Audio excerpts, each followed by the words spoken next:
Hi witches! So today I am going to talk about setting up wards and show you how I make my wards for my own place. So every witch sets up a ward differently, like I said before. So you can like in my intro to protective magic video, if you haven't seen that, go ahead and like pause this, go watch it, and then come back because I'm not going anywhere, I promise. But basically wards can be protective symbols, herb bundles, crystals, etc. And I'm going to show you how I do mine because it's kind of a combo of like all of those methods. So yeah, for this ward you are going to need rosemary and sage. So I have my rosemary and my sage. The rosemary is a little dry, so if you see stuff falling off, I'm sorry, but it does dry out. It's supposed to be drier. Then you will need some black thread. I recommend embroidery thread. You can get this for like 40 cents at any craft store and like Target and Walmart. Like it's very accessible. So yeah, and then I tied a loop at the top, and this is what you're going to use to hang it on stuff. So I have that. Then I have a piece of black obsidian.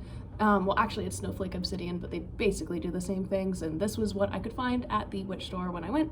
And then I have it very crudely wire wrapped because this wire was not my friend when I was doing this, and I was like, you know what, it's gonna be okay. So wire wrapped. The next few things you're gonna need are that was really aggressive, oh my gosh. You're gonna need a pen and a piece of paper. And this is just to write your intent. Oh my gosh, the cat is crying, that's hilarious. He's fine. He sounds like he hasn't been fed, but he's fine. My partner just closed the door and he wants to, of course, go in as soon as we close any door. This is just what happens.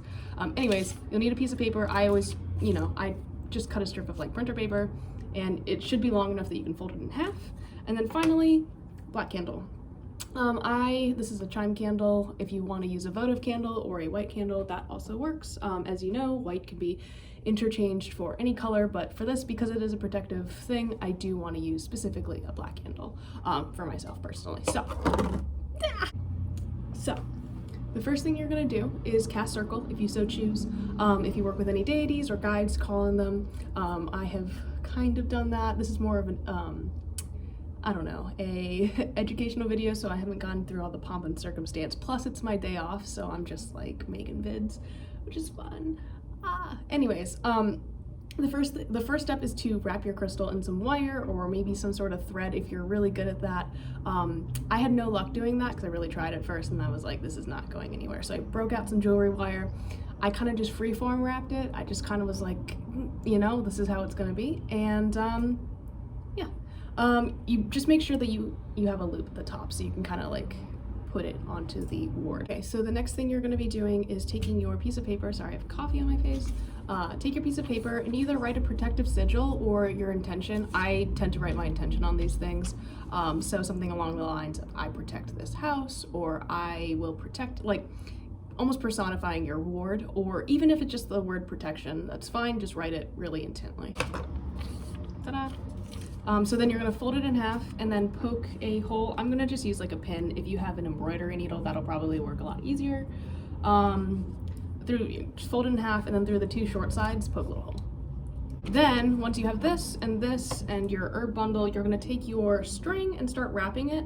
You can either, it's kind of up to you on how you want to wrap it. You can do both strings in the same direction, or you can do one like around one side and one the opposite, which is the way I'm gonna do it, but it's kind of up to you, whatever is easiest. So, and as you're wrapping, eventually, as you're kind of coming, I don't know, maybe you have half of the thread left, or whenever you feel like it, I should say, I guess, you'll add your crystal to the front part of it, and then the piece of paper to the back, so the piece of paper kind of hangs down in the back. Okay, so hopefully you have something that looks kind of like this. I'm gonna hold it up by the string. If you have any trouble wrapping, I just recommend using a little bit more thread than I did, just because of course I had to use the last bit that I had. If I had more, I would probably wrap this up a little bit higher, but you can see my stone is there, my intention is there, and then I'm just gonna hang it and let it dry. And then I guess the final thing that I should say is, like, when you're tying the knot at the end, just tie it 3 times with intention each time, stating whatever you wrote on here or whatever your sigil's supposed to mean, just to really seal all of that in. So knot work is super, super important and great for using in witchcraft. So here's this. And then the final thing, I know you're probably like, why do I need a black candle? To charge it and to really get it to start working and really just put that last bit of energy into it, I recommend carving the word protection on the side of a black candle. lighting it and letting it burn all the way down while bathing the ward in the light. And also you can use some of the wax and drip it on there if you want, just to really seal it all in. So hopefully that helped you guys. If you have any questions, let me know. And if you want to see me doing that last part, I'm going to put a special specific video specifically on TikTok. So it's just easier to show that way because I'm not doing it actually tonight. I'm doing it like a couple nights from now. So thought I would do that. And yeah, if you have any questions, let me know as always. And otherwise, I'll see you guys later. Bye.